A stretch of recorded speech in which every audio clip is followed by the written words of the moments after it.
Bismillah, Assalamualaikum warahmatullahi wabarakatuh.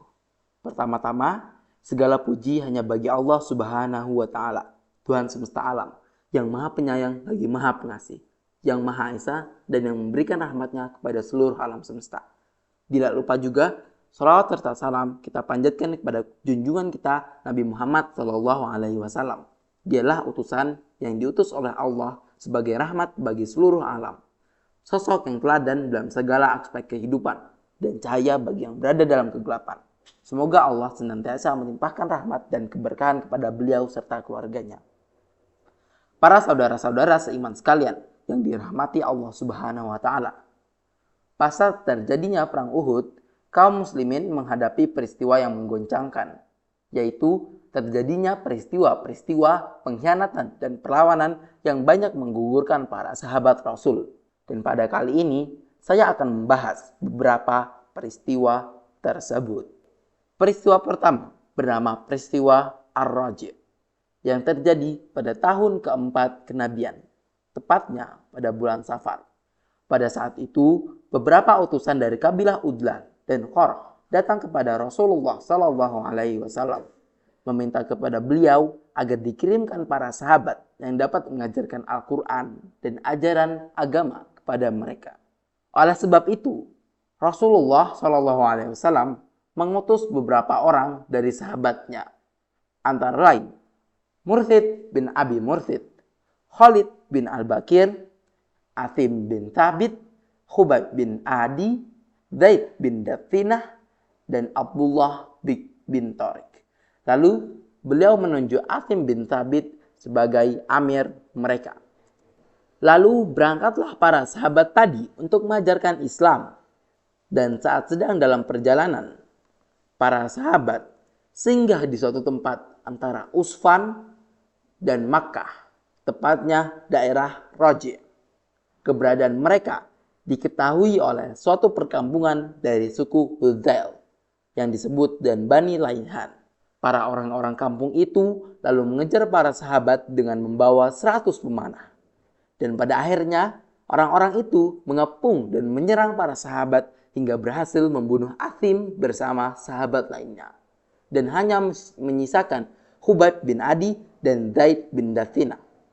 Mereka berdua kemudian dibawa ke Mekah untuk dijual. Khubayb dibeli oleh Bani Harith bin Amir bin Naufal yang akhirnya mati syahid karena dibunuh. Adapun Zaid bin Dathinah, dia dibeli oleh Safwan bin Umayyah yang akhirnya juga dibunuh dan mati syahid. Setelah terjadinya peristiwa Ar-Raji', ada lagi peristiwa yang terjadi setelahnya, yaitu peristiwa Bi'ir Ma'unah. Peristiwa ini dimulai dari Amir bin Malik yang dikenal dengan Mula'ibul Asnah, datang kepada Nabi SAW, yang kemudian meminta Nabi agar mengutus beberapa sahabat untuk berdakwah daerah Najd. Nabi SAW pun khawatir bahwa para sahabat akan diserang di sana. Tetapi Amir bin Malik mengatakan bahwa dia yang akan melindungi dan menjamin para sahabat. Setelah itu, maka diutuslah 70 orang sahabat menuju ke daerah Najd. Pengiriman para da'i ini, menurut riwayat Ibnu Ishaq dan Ibnu Katsir, dilakukan 4 bulan setelah perang Uhud. Maka berangkatlah para da'i tersebut hingga sampai di Bi'ru Ma'unah. Ketika sampai di tempat ini, diutuslah Haram bin Milham, salah seorang dari delegasi da'i tersebut, untuk menyampaikan surat Nabi SAW kepada Amir bin Tufail. Tetapi belum sampai surat itu dibacanya, Amir bin Tufail langsung membunuh Haram bin Milham.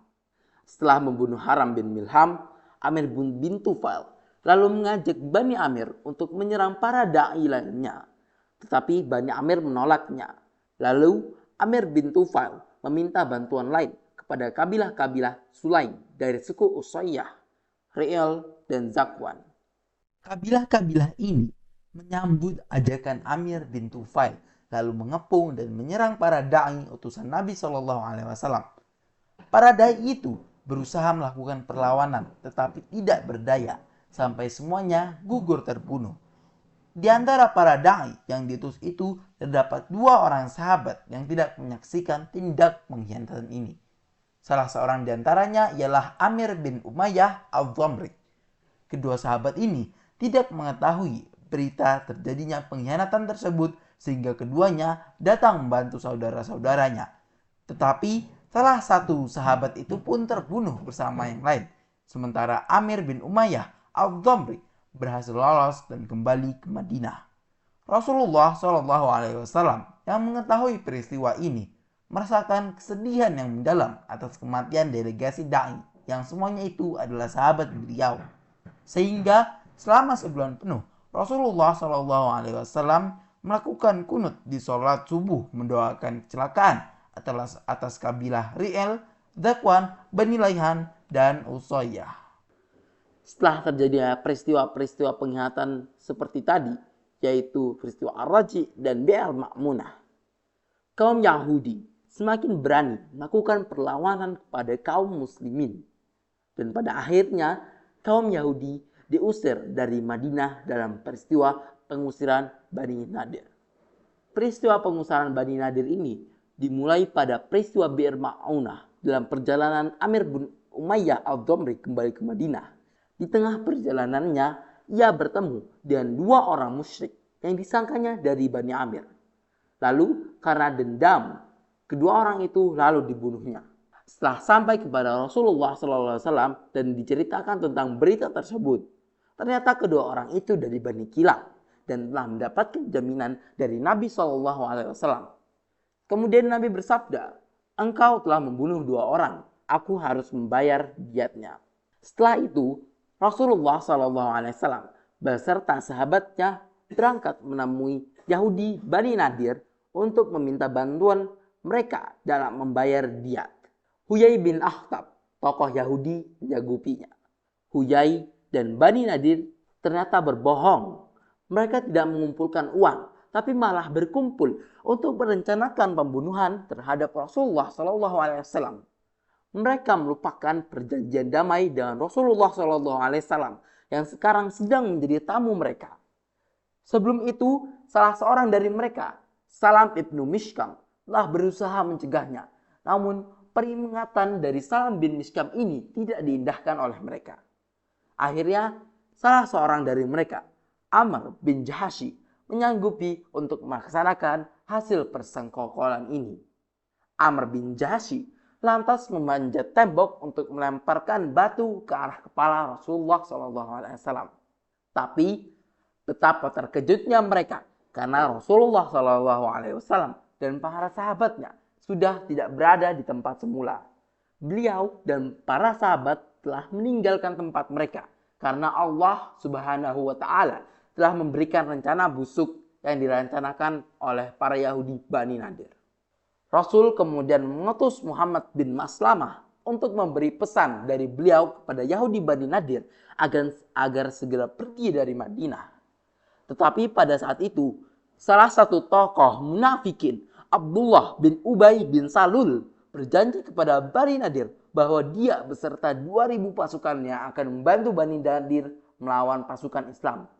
Dan akhirnya, karena godaan dari Abdullah bin Ubay bin Salul ini, para Yahudi Bani Nadir tersebut membatalkan rencana mereka untuk meninggalkan Madinah. Akhirnya Rasulullah SAW bersama pasukan kaum muslimin bergerak mendatangi perkampungan mereka. Sementara itu Yahudi Bani Nadir bertahan di benteng-benteng mereka dengan menggunakan senjata panah dan batu. Sementara itu Abdullah bin Ubay bin Salul ternyata mengkhianati mereka dan tidak membantu mereka. Kaum muslimin mengepung Bani Nadir sampai Bani Nadir menyatakan menyerah dan bersedia meninggalkan Madinah sebagaimana yang diinginkan Rasulullah SAW. Mereka diperbolehkan keluar oleh Rasulullah SAW hanya dengan membawa harta yang dapat dibawa oleh unta, kecuali senjata. Para saudara-saudara seiman sekalian, dari beberapa peristiwa sebelumnya, kita bisa mengambil banyak pelajaran dan juga kisah untuk diteladani. Salah satunya adalah yang pertama, kesabaran dan keteguhan dalam menghadapi cobaan. Para sahabat yang diutus pada peristiwa Ar-Raji dan peristiwa Bir Ma'unah untuk berdakwah mengalami banyak cobaan dan pengkhianatan. Namun apa? Mereka tetap bersabar dan teguh dalam mempertahankan keimanan mereka. Itulah tauhid sejati yang harus dianut oleh setiap muslim. Yang kedua, keadilan dan tanggung jawab dalam menyelesaikan masalah. Rasulullah menegaskan pentingnya keadilan dengan membayar diat atas kesalahan yang dilakukan oleh salah satu sahabatnya yang membunuh tanpa alasan yang sah.